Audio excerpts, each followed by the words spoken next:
여의도 순복음교회 목회하시다가 작년 9월에 돌아가신 고 조용기 목사님을 우리가 잘 압니다. 1936년생입니다. 이분이 10년 전에 목회 50주년을 맞아서 인터뷰했던 내용이 제가 책상하고 자료를 정리하다 보니까 나와서 며칠 전에 이렇게 보게 됐습니다. 고 조용기 목사님은 비판도 많이 듣지만 그래도 한국교회 대표적인 목사요, 세계에 가장 많이 알려진 우리 한국의 목사님이기도 합니다. 그때 목회 50주년에 그랬어요. 여의도 순복음교회의 성장은 성령님의 역사인데, 그리고 또 하나를 꼽는다면 성령님의 역사와 함께 희망을 이야기한 것이 아닌가, 그런 말씀이었습니다. 본인이 어린 시절에 너무 가난하게 살았고 가난에 한이 맺혔답니다. 교회를 처음 개척한 곳이 은평구 대조동 판자촌이었습니다. 모두들 가난한 사람들이었기에 그래서 천당 지옥 이야기하기보다 용기와 희망을 설교하려고 애썼다는 거죠. 큰 교회, 부자 교회에 가지 않고 이 판자촌 교회에 온 가난한 성도님들이 용기와 희망을 안고 위로를 받는 것, 그래서 그 힘과 또 은혜가 넘쳐서 오늘의 여의도 순복음교회가 되었다 하는 그런 얘기였습니다. 그러면서 고 조용기 목사님은 살아오면서 한 가지 단어를 떠올린다면 기적이라는 말을 할 수 있다 그랬어요. 개인적으로는 폐병에 걸려서 죽는 것밖에 도리가 없다고 하던 인생이 기적처럼 살아나서 이렇게 유명한 목사가 되었다는 것, 또 하나는 대한민국이 이렇게 놀라운 발전을 이루었다는 것, 이것은 바로 기적이라고 말했습니다. 다시 말하면 여러분, 기적이라는 말은 하나님의 은혜라는 말입니다. 내가 한 것이 아니요 하나님께서 해주셨다, 이 고백인 거죠. 조용기 목사님은 당시 50년 동안 설교를 하신 것을 말하면서 목회 50년 동안 가장 큰 부담이 설교 준비였답니다. 자다가도 아이디어가 떠오르면 노트에 적어 놓았다는 거죠. 성도님들이 은혜를 받고 교회 오기 좋아하게 만드는 것이 좋은 설교다고 그는 생각했답니다.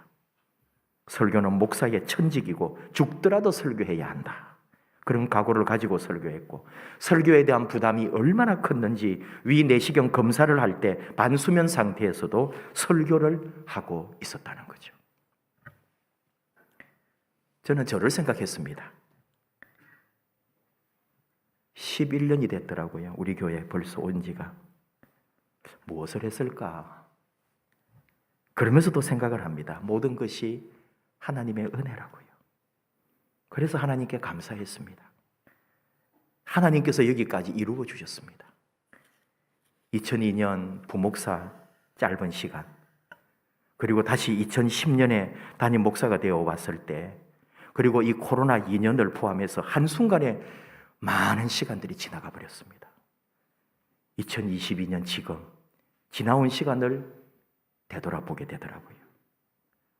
아침에 여러분, 우리 교회에 2층에 본당에 들어오는 문이 있어요.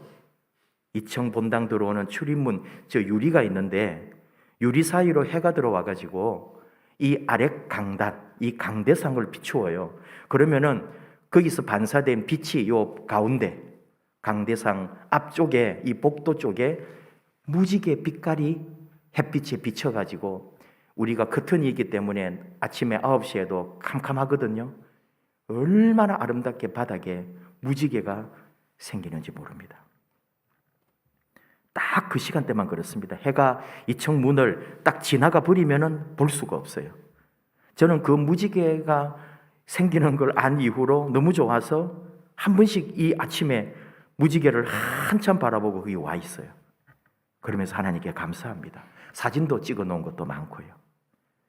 이론적으로 말한다면, 또는 이걸 뭐 과학적이라고까지 해야 할지 모르겠습니다만, 무지개는 햇빛에 반사되어 가지고 나타나는 현상일 뿐이겠죠. 하지만 저에게 그 순간만큼은, 그 한 20분 또는 한 30여 분, 20분 동안은 하나님께서 우리 교회와 우리 성도님들과 저에게 무지개처럼 아름답고 찬란한 약속으로 함께 하시는구나. 하나님의 눈에 우리 교회가 저토록 아름다운 무지개 같은 존재구나. 우리 성도님들이 하나님 보시기에 눈부시게 고운 존재들이구나. 그런 마음으로 기도합니다. 이 모든 것이 하나님의 은혜요. 살아온 또 시간들, 우리 교회에 지나온 40년 넘은 이 시간들이 다 기적입니다. 그래서 감사하고 또 하나님께 고백하고 하나님께 영광을 돌리고 하나님의 사랑을 받고 있는 여러분들을 떠올리면서 여러분을 또 저도 축복하고 여러분의 헌신과 섬김에 감사하게 됩니다. 지난 한 주간 이제 2월도 되고 설도 지나고 제대로 2022년이 지금부터구나 이런 생각이 드니까 제가 여러 모양으로 생각이 좀 많았습니다. 그래서 제가 태어난 시간 그때부터 지금까지 살아온 것들을 돌아보고 우리 교회와 맺은 그런 시간들을 추억하면서 여러분을 떠올리고 하나님께 감사드리는 시간이 지난주에 많았다는 얘기를 하는 거예요. 감사합니다. 감사합니다. 그리고 부족해서 죄송합니다. 하나님께 그리고 여러분에게 드리는 저의 고백입니다. 인생이 그런 것 같아요. 오늘 우리에게 주신 이 말씀, 믿음의 조상 가운데 한 분인 야곱의 삶을 다루고 있습니다. 야곱의 인생이 우리의 인생과 꼭 같다는 것. 좋은 날, 슬픈 날, 아픈 날, 힘든 날, 그리고 회복되어 영광스러운 날. 그렇다고 해서 또 다 끝난 것이 아니고 아버지 품에 안기는 그날까지 우리의 삶은 결국은 하나님의 손길 아래에 있다는 것. 이것이 우리의 고백인 거죠. 모든 것은 하나님이 하십니다. 하나님이 나를 다루십니다. 하나님이 나를 이끄십니다. 우리가 너무나 잘 아는 말씀이기에 앞뒤 설명하지 않아도 여러분 아시는 말씀들. 야곱이 지금 집을 떠났어요. 형식으로는 또 표면적으로는 부모님이 보냈습니다. 외갓집 쪽으로. 어머니의 마음은, 야곱의 어머니 리브가의 마음은 이 동네에서가 아니라 자기 고향 쪽에서 우리 아들이 신부를 얻었으면, 우리 며느리를 거기서 얻었으면 좋겠다 하는 마음도 있고, 또 하나는 형 에서를 속인 것 때문에 언제 형의 복수나 또는 형의 해코지가 있을지 모르니까 그 위험성 때문에 멀리 외갓집 쪽으로 이 아들을 보낸 거죠. 근데 이거는 표면적이라 이거예요. 하나님께서 그렇게 하신다는 거예요. 하나님이 성취하시는 하나님의 계획대로 하나님께서 뜻을 이루시려고 지금 하나님이 하고 계시다는 것을 우리가 보아야 한다는 말이죠. 저나 여러분의 인생은 어떨까요? 여기까지 오는 길 하나님의 손길 아닌 것이 있었을까요? 하나님의 은혜 아닌 것이 내 인생의 기적 같은 삶이 하나님의 뜻이었다고 고백하지 않을 수 있을까요? 이 고백이 진정한 그리스도인의 고백입니다. 이 마음이 주의 마음입니다. 돌아보니 하나님의 은혜요 모든 것이 감사해서 눈물밖에 나오지 않습니다. 이것이 우리 진정한 고백이 되어야죠. 야곱 부잣집 도련님입니다. 광야나 들판을 헤맬 사람이 아니에요. 방황하고 떠돌이가 될 사람이 아니에요. 부모님 품에서 안락하게 평생을 부족함 없이 살 수 있는, 대접받으며 살 존재란 말이에요. 그런데 지금 길을 떠났고 광야를 헤매고 두려움과 또 어디로 가야 할지 모르는 그런 삶으로, 그리고 심지어 돌을 베개 삼아 잠을 자고 있네요. 집에서 아버지 어머니의 손길과 그 품에 안겨서 자던 도련님이 지금 들판의 광야에서 돌을 베고 누워 자는 거예요. 무슨 말일까요? 우리 인생을 보라는 거예요. 편안하고 안락하고 아무 부족함이 없는 것에서는 변화가 없어요. 들판에 또 광야에 한 번쯤은 이렇게 떠돌이처럼 내던져지는 순간이 있다 이 말이죠. 그리고 아버지 어머니 손길이 아니고 하나님이 만드신 것, 하나님이 주신 것 외에는 아무것도 내 곁에 없다는 것, 돌을 베고 자야 되고 구름을 덮고 자야 되는 삶이 온다 이 말이에요. 여러분 인생에 그런 게 없었나요? 하나님이 하시는 거란 말이죠. 하나님께서 이끄시려고, 하나님께서 나를 새롭게 하시려고 하나님께서 지금 이끌어가고 계십니다. 그런 자리에 하늘의 꿈이 있는 거죠. 하늘 소망이 일어나는 거죠. 지금 야곱이 꿈을 꾸는 것처럼, 환상을 보는 것처럼, 하나님을 만나는 것처럼 편안하고 행복하고 걱정거리 하나도 없는 삶에는 하늘 소망이 일어날 수가 없는 거잖아요. 중요한 것은 하나님이 앞서가고 계셨다는 거죠. 야곱보다 하나님이 먼저 가셔서 기다리고 계시고 다 준비해 놓으셨어요. 여러분, 우리가 기도하기도 전에 하나님은 우리의 기도를 다 알고 계시다는 것을 믿으시죠? 하나님은 우리보다 앞서가시며 우리를 위하여 예비하십니다. 아무것도 두려워하지 말고 오직 감사로 간구하며 기도하며 가는 그 삶이 복된 삶입니다. 하나님은 이미 다 알고 계셔요. 우리 앞에 일어날, 우리 앞에 예비된, 우리 앞에 준비해 놓고 계신 하나님의 은혜를 우리는 바라봅니다. 사다리에서 천사들이 오르락내리락 하는 꿈을 꿔요. 환상을 보아요. 요한복음 1장 51절 예수님께서 나다나엘에게 하늘이 열리고 하나님의 사자들이 인자 위에 오르락내리락 하는 것을 보게 될 것이라고. 그래서 우리는 이 말씀을 볼 때마다 바로 이 사다리가 어쩌면 예수님께서 인자 위에라고 했던 말로 연결해 보면 예수님 위에, 예수님이 사다리에, 어떤 사다리가 예수님의 상징으로 나온다고 우리는 이 성경을 다시 보게 되는 거죠. 사다리는 예수님을 드러내는 미리 보여준 예표였다. 하나님과 우리 사이를 만나게 해주는 매개체로 이 사다리가 있는 거고, 이 사다리는 바로 예수님인 거예요. 야곱이 두려워하고 떨며 불안하게 가는 이 광야에 주님이 먼저 가셔서 하나님과 이어주고 하나님의 손길, 주님의 손길로 보호하고 계시다는 거예요. 오늘 또 이 말씀을 우리가 볼 때마다 더 놀라운 것은 16절과 17절 잠이 깨어 여호와께서 과연 여기 계시거늘 내가 알지 못하였도다. 두려워하여 두렵도다 이곳이요. 이것은 다름 아닌 하나님의 집이요 하늘의 문이로다 하면서 야곱이 새로운 깨우침 가운데 놀라서 그 자리에 그 돌에 기름을 붓고 하나님께 예배를 드립니다. 어마어마한 말씀이 터져 나온 거예요.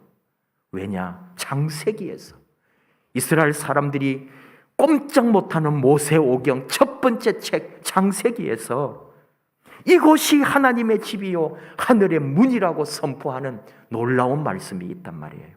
뭘까요? 예루살렘 성전만 하나님의 집이 아니라는 거예요. 성전 우상주의에 빠져있는 유대인들에게 이미 하나님은 외치신 거예요. 네가 무릎 꿇은 그 자리, 네가 사랑하고 갈망하고 네가 하나님 앞에 엎드려 하나님을 간구하는 그 자리가 하나님의 집이요 하늘의 문이라고. 여러분, 우리가 만약에 예배당 중심으로 이 교회당에 우리가 모든 것을 바치고 있다면 우리는 잘못 믿고 있는 거예요. 이 집은 우리가 모이기 위하여 편의적으로 제공되어 있는 건물일 뿐인 거예요. 이 건물이 예배당이 되는 것은 바로 우리가 예배자로 하나님 앞에 엎드릴 때 내 몸과 영혼이 온전히 하나님을 찬양하며 하나님께 내 모든 것을 드리며 우리가 함께하는 그 순간이 예배지, 그 순간이 예배당이지, 이 건물이 하나님의 집이라고 말할 수는 없는 거예요.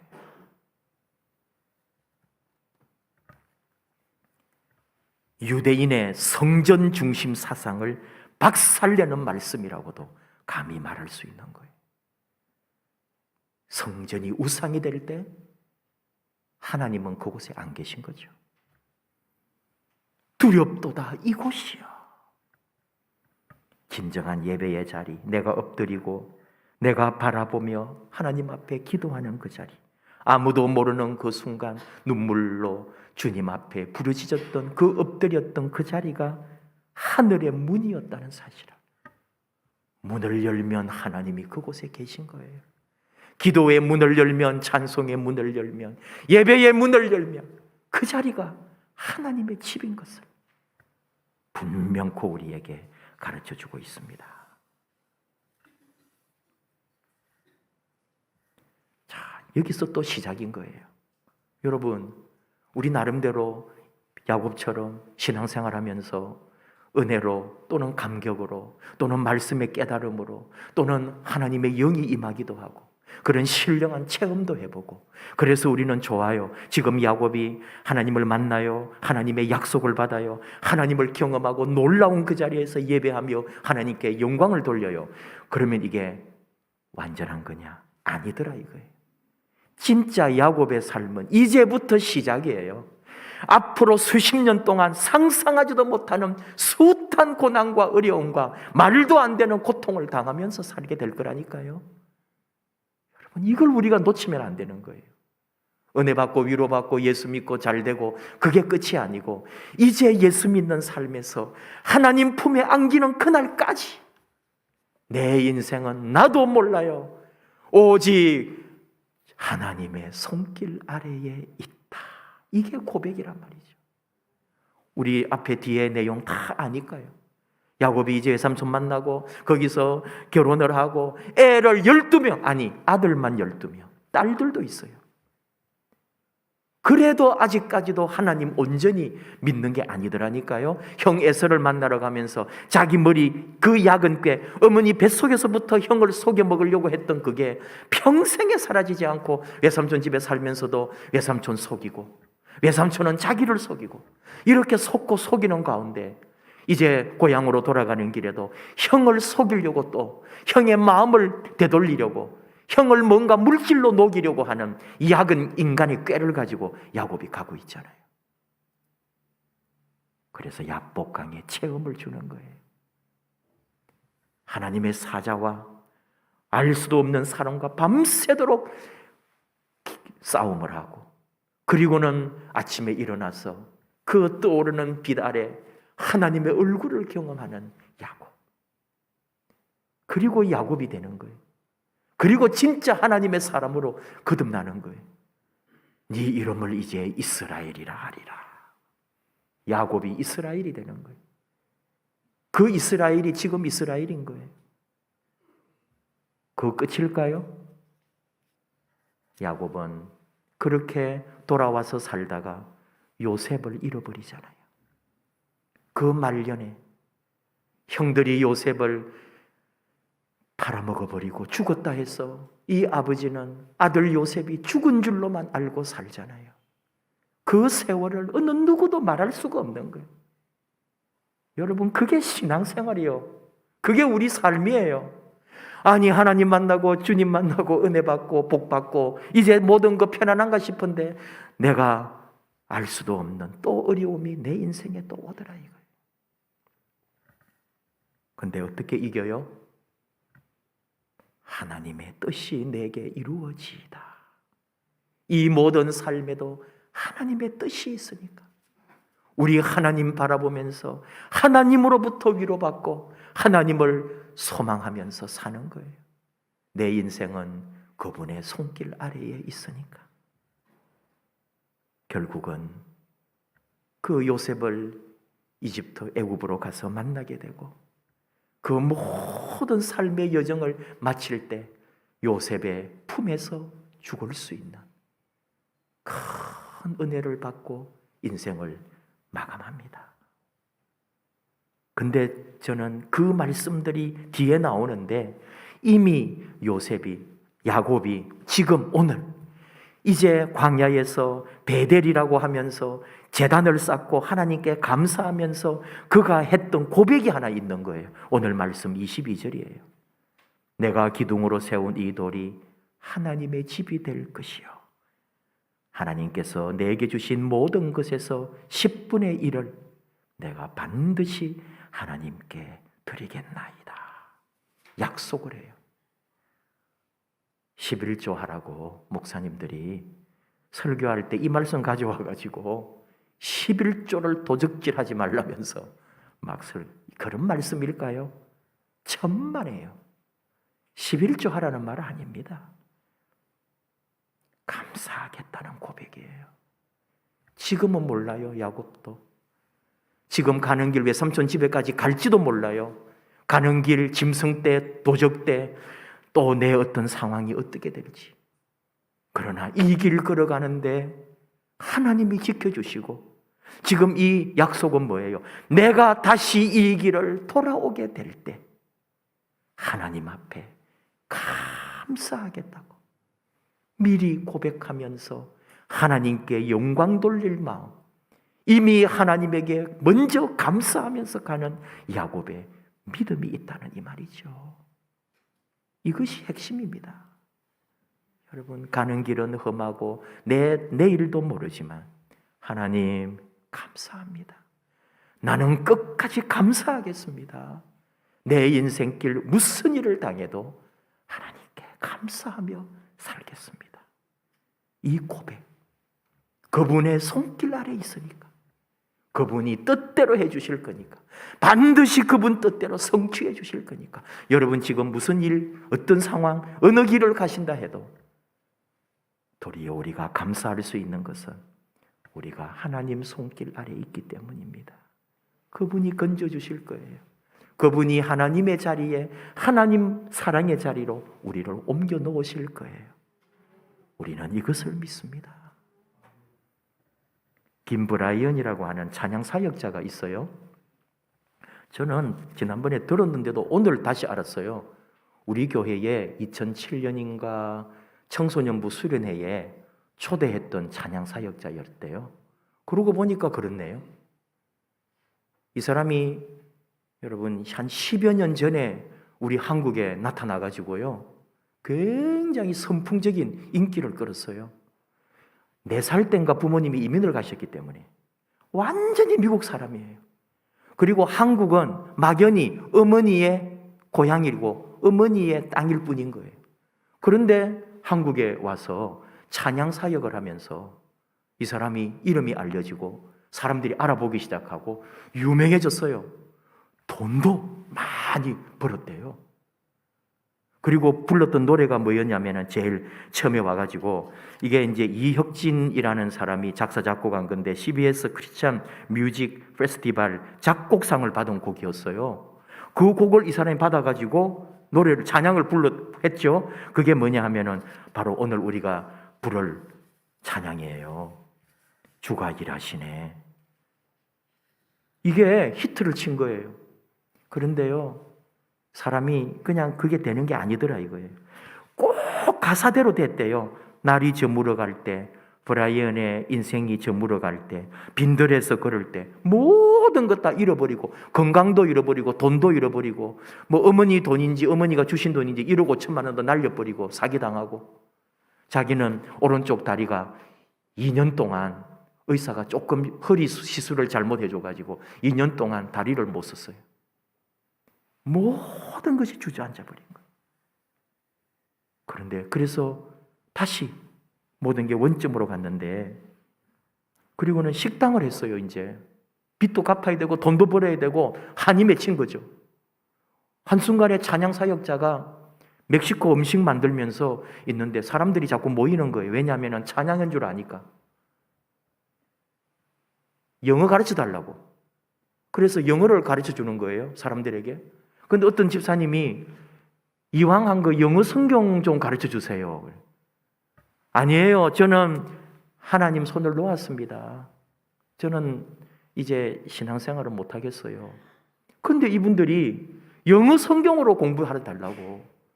그래가지고 말씀을 참 열었는데 룻기를 보면서 이 사람이 다시 깨어지는 거예요. 이민자의 생활, 돌아오는 거, 하나님이 함께 하시는 그 모든 걸 보면서 다시 하나님을 바라본 거죠. 주의 손길이 그를 잡아주시고 있는 거예요. 하나님은 한 번도 그를 놓지 않은 거예요. 자기가 하나님 손 놓고 10여 년을 방황하면서 헤매고 있었던 거예요. 다시 주님의 손을 잡고 일어나서 이 찬양을 하는 거예요. 주가 일하시네. 내가 한 줄 아는 건데 아니요. 내가 재주 있고 능력 있고 내가 실력이 있으니까 이만큼 이룬 줄 알았지만 아니요. 주님이 하셨어요. 하나님이 일하셨어요. 다시 하나님을 찾고 하나님을 발견하고 그분의 손을 잡은 거죠. 그리고 지금 찬양하는 거예요. 영광 돌리는 거예요.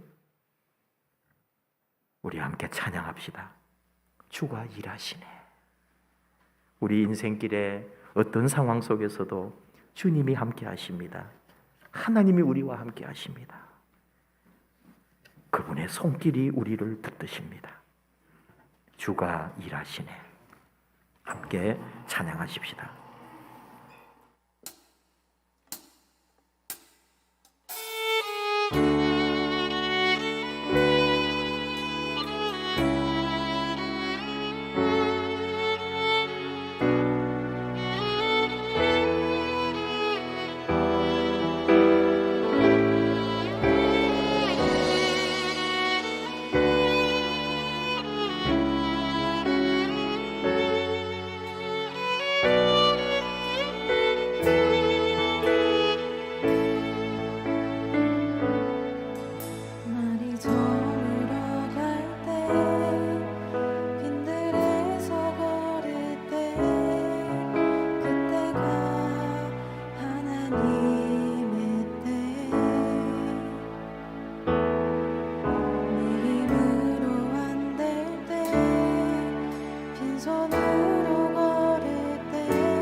주가 일하시네. 주께 아끼지 않는 자에게 주가 일하시네. 주가 일하시네. 신뢰하며 걷는 자에게 우리 모인 이곳에 우리 모인 이곳에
잠깐 기도합시다.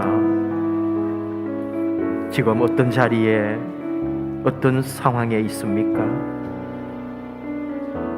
주님이 손 내밀어 주고 주께서 우리를 붙들고 계십니다. 인생의 날이 저물어가고 아무것도 없는 빈들에 서 있는 것 같을 때, 내가 아무것도 아니고 내 힘으로 할 수 있는 게 아무것도 없을 때, 주님의 손길이 우리와 함께합니다. 주님이 나를 이끄십니다. 주님이 나를 만드십니다. 주님이 나와 함께 일하시고 주님이 앞서가시며 준비하고 계십니다. 우리 삶, 우리 인생 온전히 하나님에게 맡기고 오직 주님 손 붙들고 함께 가기 원합니다. 우리 주님만 바라보고 주님만 의지하고 가겠노라고 우리 결단하며 주여 부르고 기도합시다. 주여.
하나님 아버지 감사합니다. 언제나 우리를 향하여 손 내밀시고 언제나 우리를 붙들고 계신 하나님 감사합니다. 우리는 넘어지고 우리는 외롭고 우리는 포기하고 우리는 나약해졌어. 우리는 아버지 손을 놓치고 나 혼자인 줄 착각하고 있을 때 우리 주의 손길이 변함없이 우리를 어루만지고 계심을, 주님의 손길이 우리를 치유하고 우리를 일으켜 세우고 계심을 감사합니다. 힘들고 어려운 이 시대, 이 역사, 온 세상 가운데 하나님 놀라운 창조의 역사로 함께해 주시고 사랑하는 우리 믿음의 자녀들, 사랑하는 하나님의 백성들 주의 손으로 지키시고 일으켜 주시고 치유해 주시고 언제나 하나님의 뜻 안에 인도하여 주시옵소서. 주의 손길이 우리 위에 있는 한 아무것도 염려하지 말고 주님만 믿고 하나님만 의지하고 이 땅에 주어진 우리의 인생길 믿음으로 당당하게 걸어가서 놀라운 하나님의 영광을 찬양하는 하나님의 자녀 삼아 주시옵소서. 예수님의 이름으로 기도하옵나이다. 아멘.